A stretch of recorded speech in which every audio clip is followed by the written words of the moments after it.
Hello again, everybody. I'm sitting here with Sydney Milanese, and we're discussing tools, what I call tools. These are psychological tools to help us be the best version of ourselves when we're under extreme emotional pressure. And that is at its height, I guess, when we are with people who are in our inmost circle, friends, spouse, lovers, parents, uh, bosses at work. I'm afraid they come into that category probably as well. When we are criticized and at its worst, verbally abused, emotionally abused by those individuals, my goodness, does it press our buttons. It's very, very difficult for us to behave like sensible adults. Nearly always we'll age regress, what a therapist would call age regression, where we return to a kind of toddler state, and what do you know, we throw our toys out the pram. We start screaming and shouting and abusing people back, running out of the room, or just freezing and saying nothing, but basically not operating in a very effective way. So from time to time, what I'm going to introduce you to, or reintroduce you to, perhaps you may know this stuff already, are some quite simple, I suppose you call them psychological tools that can help you be a grown up in these circumstances. And the first one we're going to talk about today, I call the Lifesaver. None of this stuff has been made up by me. This is as old as the hills, and there's some fantastic work out there. If you go to our site, there's some resources. So this is stephen-may.com, Stephen spelled Stephen, and you'll find links to all sorts of wonderful writers and therapists and psychologists and so on who go into this in some detail. So what I've done is distill, I suppose, things that I have come across and experienced, and I call it the Lifesaver. And in order to help you remember it, I've done that ghastly thing that a lot of self-help people do, which is give it an acronym. It just makes it a little easier to remember the steps, particularly when you're under pressure. So it's this. Imagine that, I don't know, your ex-husband says, you know what, you may be looking after the kids most of the time, but I'm bloody paying for it. You're just a leech. Not a nice thing to experience. Or your boss says, well, darling, yes, I would promote you, but of course Sarah's much better with people than you are. Or your best friend says, yeah, I think she does fancy you, but personally, I think she's into people who are really successful. Any of these things will press our buttons and make it very, very difficult for us to operate amongst the white noise that's buzzing in our head.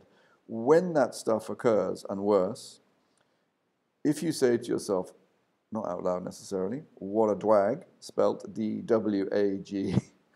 If I could have got an R, I would have stuck it in there, but what a dwag. This may help. This stands for, D-W-A-G, detach, wonder, accept, gratitude. And I'll talk you through it. So the first thing is detach. This is not that complicated.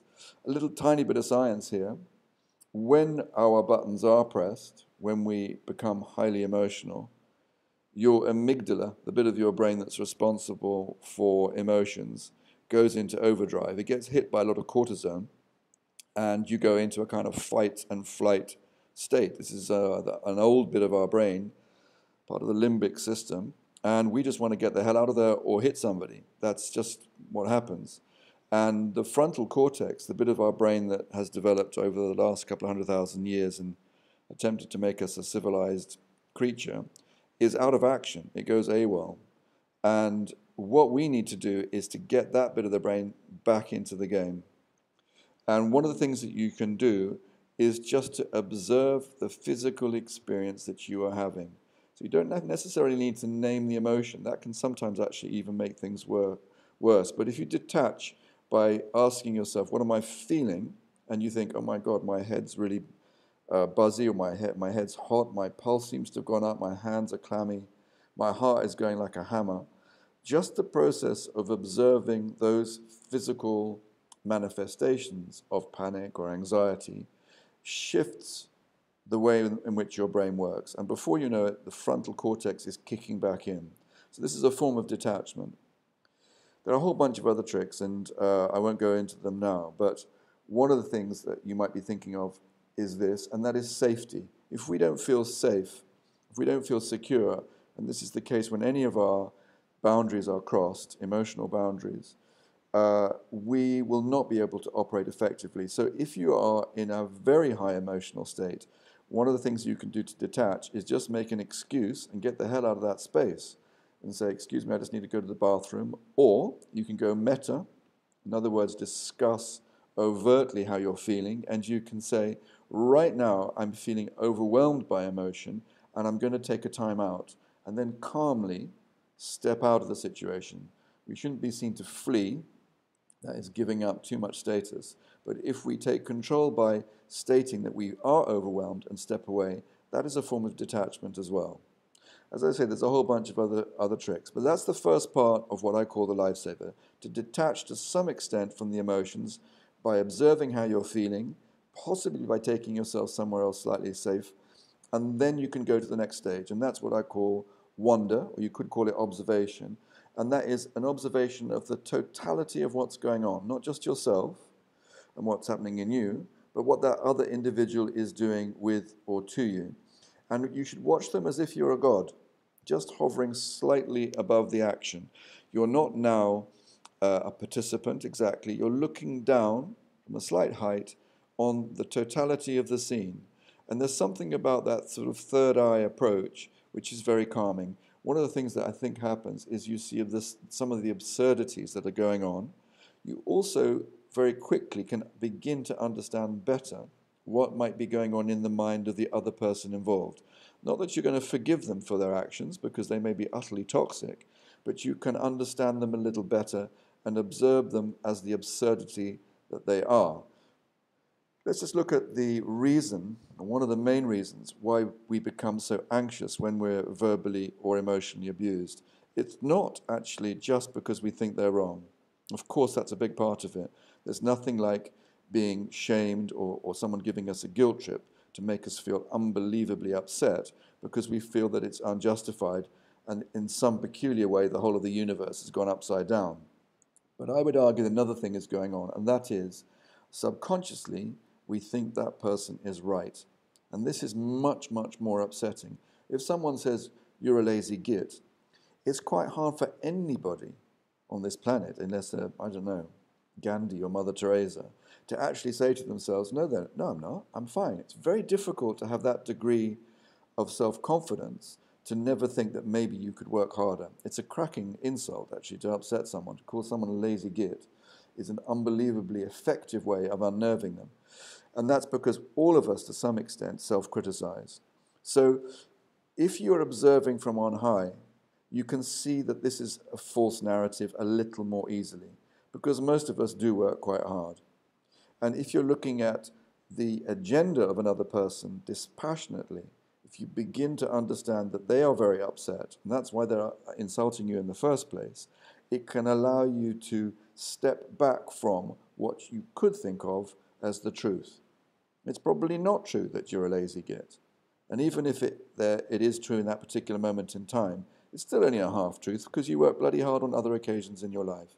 So by wondering, this is with an O, W-O-N-D-E-R, by having some wonder, and you could say there's almost a celebration, if that's not going too far, of the craziness of life, then you can feel a lot more robust. So you detach, you observe with wonder at the totality of what's going on, and then the third part is not a million miles away from that second bit.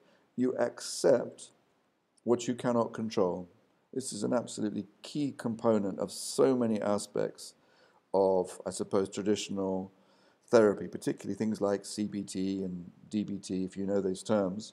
And that is to be able to accept that most of what goes on in life to us is not in our control. Probably 90% of the things that happen circumstantially to us are out of our control.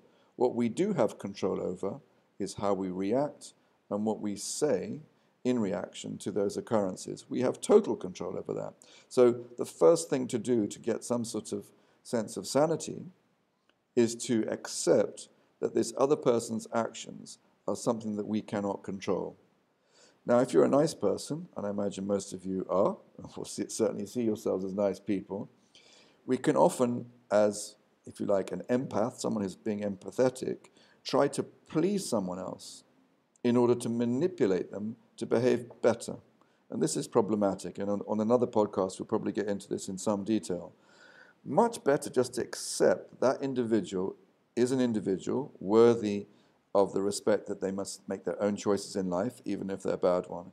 To accept that is actually the road to freedom. It allows you to be who you are, authentically who you are, and not to curry favor, not to try and change yourself in any way in order to manipulate that other person to behave better. There's no way to do that effectively. The best thing you can do is to be a great role model. But initially, one needs to accept that people are who they are, and there's, excuse the expression, bugger all that we can do to change them. The only person who can change them is themselves. So we need to detach. We need to observe with wonder at the totality of the experience that's going on. We need to accept what is and not what should be. And then finally, this can be a bit of a stretch, what can be very helpful is to have some gratitude for what you do actually have and enjoy. And the first thing, and this may sound absurd in a way, is you're smart. Have some gratitude that you have the ability to be able to look at this difficult situation with intelligence and wit, because now you can actually do something about it. And I think we'll talk about in some considerable detail this whole process of gratitude. It's a double-edged sword. Some people are asking us to be grateful and to forgive. I think forgiveness is a different thing.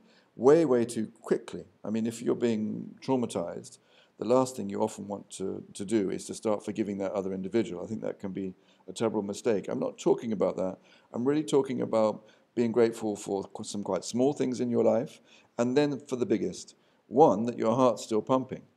You're still in the fight. You're still in the ring. It may not be very pleasant at this particular moment in time, but would you rather be 6 feet under?